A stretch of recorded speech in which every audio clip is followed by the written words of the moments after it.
नमस्कार, जनसच न्यूज में आपका स्वागत है। चंदौली जिले के साहाबगंज स्थित हड़ौरा गांव में भारतीय कम्युनिस्ट पार्टी मार्क्सवादी का 8वां जिला सम्मेलन आयोजित किया गया, जिसमें वक्ताओं ने देश और प्रदेश सरकार की नीतियों को जमकर कोसा। जिसमें कहा गया कि भाजपा सरकार की नव उदारवादी और निजीकरण की नीतियों ने एक तरफ पूंजीपतियों के मुनाफे में बेशुमार वृद्धि की है, तो दूसरी तरफ आम जनता को चौतरफा मुश्किलों में डाल दिया है।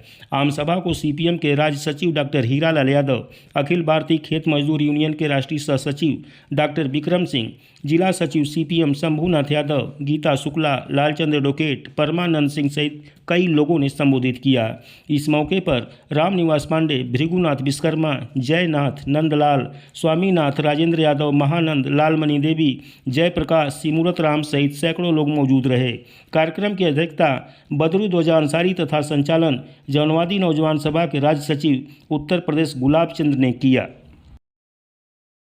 खजाने का पैसा है तो एक दूसरे तरीके से, मतलब हर तरीके से कंपनी और पूंजीपतियों का फायदा पहुंचाना, यही एकमात्र उद्देश्य है नरेंद्र मोदी सरकार। और वो जानते हैं कि जनता जिस दिन खड़ी होगी, हमारा सरकार चलाना मुश्किल होगा। तो कर नहीं सकते, क्योंकि वो पूंजीपतियों का मुनाफा घटा नहीं सकते।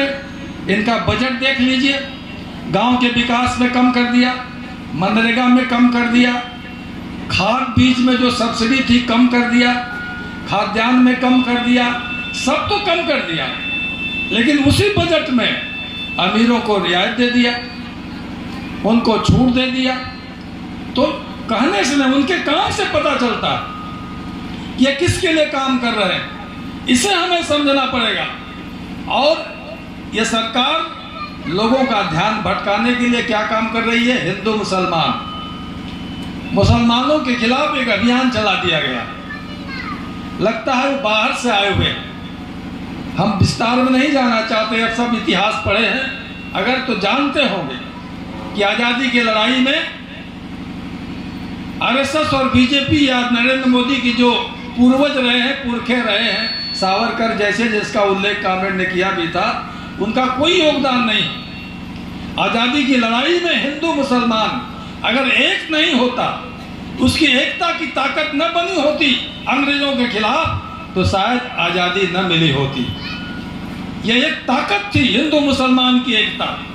उस ताकत को, उस एकता को नरेंद्र मोदी, भारतीय जनता पार्टी, आरएसएस विखेर देना चाहता है, तोड़ देना चाहता है। क्यों? क्योंकि मुझे पता है कि अगर हिंदू मुसलमान, मजदूर, किसान एक हो जाएगा और हमारी नीति को समझ जाएगा, तो फिर हमें जमीन पर खड़ा कर देगा। और हिंदू के नाम पर सारे लोगों का वोट लेना चाहती। जब पेशाब करना किया जाता है दलित के चेहरे पर, तब हिंदू कहाँ होता है? जब कोई दलित घोड़ी पे चढ़ के जाता है तो उसको मार के उतार दिया जाता है, तब हिंदूवाद कहाँ रहता है? जब एक जिला पंचायत की चुनी हुई सदस्य हरिजन दलित कुर्सी पे बैठती है जिला पंचायत अधिकारी के सामने और उसे ढकेल के गिरा दिया जाता है, तब बीजेपी का हिंदूवाद कहाँ होता है? तो ये हिंदू एकता ये दिखावे की है, ये असलियत नहीं है, ये केवल वोट के लिए है। और अयोध्या में क्या हुआ? 35,000 लोगों की झोपड़ी उजाड़ दी गई, 35,000 लोगों की रोजी रोटी खत्म कर दी गई। किस नाम पर? अयोध्या में प्राण प्रतिष्ठा होने वाली थी। वो 35,000 हिंदू नहीं थे? क्यों उजाड़ा गया? और आज अयोध्या में फायदा किसको है? राम का नाम लेकर के जो राम को लाए हैं, उनको लाना है। इसकी असलियत क्या है? इनसे राम से भी कोई हमदर्दी नहीं, राम मंदिर से भी कोई मतलब नहीं है। केवल और केवल जनता को भ्रमित करके वोट लेना है। अयोध्या में क्या हो रहा है आप देखिए, आँख खोल करके 35,000 लोगों को बेदखल कर दिया, उनकी रोजी रोटी से बुलडोजर लगा के उजाड़ दिया। लेकिन जनता ने भी सिखाया। आज अयोध्या को जब आप देखेंगे तो 35,000 से ज़्यादा लोग और भी उजाड़े गए, लेकिन वहाँ आबाद कौन हो रहा है? वहाँ बड़े बड़े कंपनी, बड़े बड़े अरबपति आज आके होटल खोल लिए, माल खोल चुके हैं। वहाँ पे जमीन कई गुना महंगी हो चुकी है। और हमारे आपके बीच से जो गरीब आदमी राम का दर्शन करने अयोध्या में जाता है उसे क्या मिलता है? वो तो कुछ दे के आता है ना, लेकिन फायदा कौन ले रहा है? वहाँ का भी फायदा अरबपति खरबपति ले रहे हैं। होटल बना रहे हैं, वहाँ लोग जाएंगे, मुनाफा कमाएगा, माल बनाए जा रहे हैं। तो गरीब को उजाड़ो, अमीर को मालो माल करो। अयोध्या की तस्वीर यही है, ये काशी विश्वनाथ की तस्वीर भी यही है। आप देखिए छोटे छोटे पंडे भी बेचारे रो रहे हैं, पंडे भी रो रहे हैं। वो पंडे हैं, पंडित हैं, तो इसका मतलब नहीं है कि उन्हें उदारीकरण या मोदी का जो बुलडोजर है छोड़ देगा। उनको प्रवेश नहीं है, जाने नहीं दिया जाता है। और छोटे छोटे दुकानों को तोड़ करके 300 घरों को एक पूरा कॉरिडोर बना दिया गया। वहाँ माल बना है। कौन बनाया? गुजरात की कंपनी ने। उस माल में 100 रुपये का पानी मिलता है, आधा लीटर पानी 100 रुपये का। यहाँ तो शायद 10 रुपये का है, वहाँ 100 रुपये का है। अब लाइन में लगे हुए लोग हजारों लोग, गर्मी में उन्हें प्यास लगती है, और अगर अंदर घुस गए तो कहाँ जाएंगे? अगर लाइन तोड़ के जाएंगे तो फिर हजारों लोगों के पीछे हो जाएंगे। तो वो 100 रुपये का पानी खरीद के पीना है, तो किसको फायदा हो रहा? तो ये उदारीकरण साथियों, एक बात ध्यान रखिए, ये किसी को नहीं छोड़ता, हर क्षेत्र पर कब्जा करता है। मंदिर पर भी, धर्म पर भी, मजहब पर भी। किस लिए? मुनाफा के लिए। मुनाफा मुनाफा, हर जगह मुनाफा, कहीं कोई क्षेत्र बाकी नहीं रह सकता। तो उसको, मुनाफा को बचाने के लिए हिंदू मुसलमान को बांट दो, उनका वोट ले लो। इसे हमें आपको समझना पड़ेगा। और ये जनता है, उत्तर प्रदेश की जनता को तो हम इस सभा में बधाई देना चाहते हैं। हमारी पार्टी ने बधाई दी है कि जहाँ पे अयोध्या है, जहाँ पे काशी है, जहाँ पे मथुरा है, जिसके बल पे भ्रमित करने की कोशिश भारतीय जनता पार्टी ने पूरे देश को किया था, वही की जनता ने 2024 के चुनाव में 63 सीटों से पार्लियामेंट के 62 सीटों से 33 सीटों पे लाके खड़ा कर दिया। ये उत्तर प्रदेश की जनता है।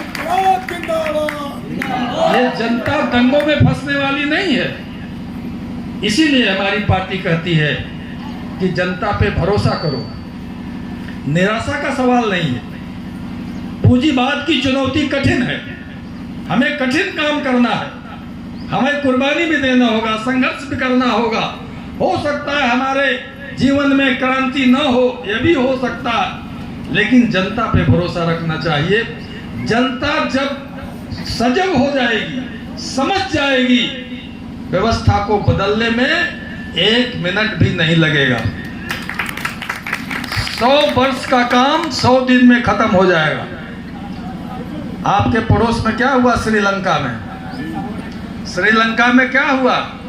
वहां भी पूंजीवादी पार्टियां हैं जिनके शासन से जनता ऊब चुकी है, पूरी तरह परेशान है, गरीबी है, गरीबी का दंश, अभाव का दंश झेल रही थी जनता, वो निराश हो चुकी थी।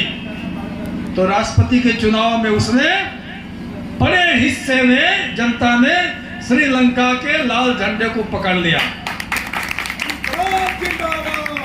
जिसे सोचा नहीं गया था।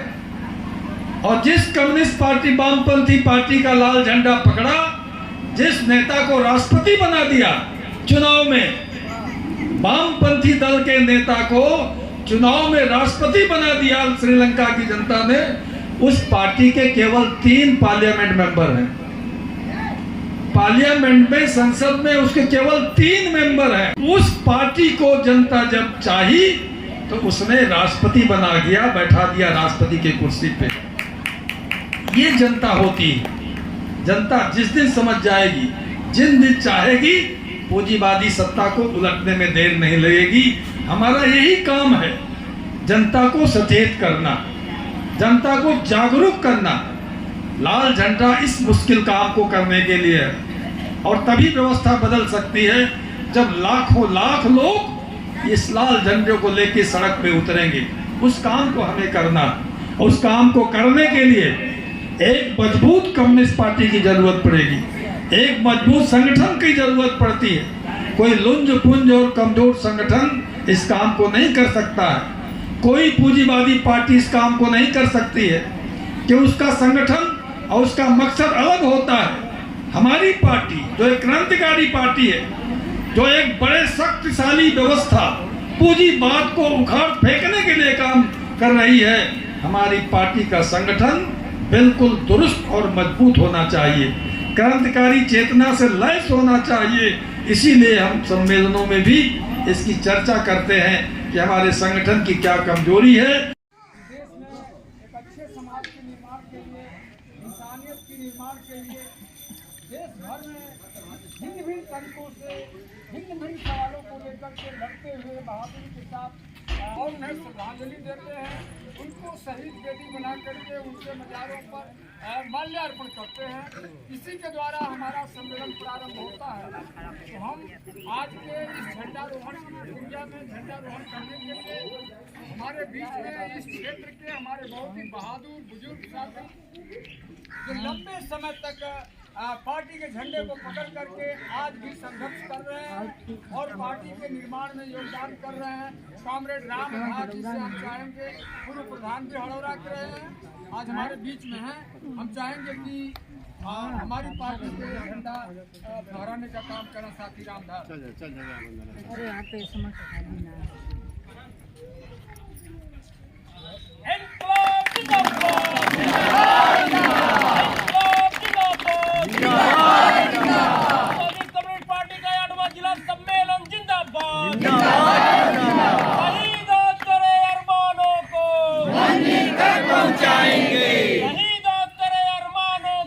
मंदिर तक पहुंचाएंगे।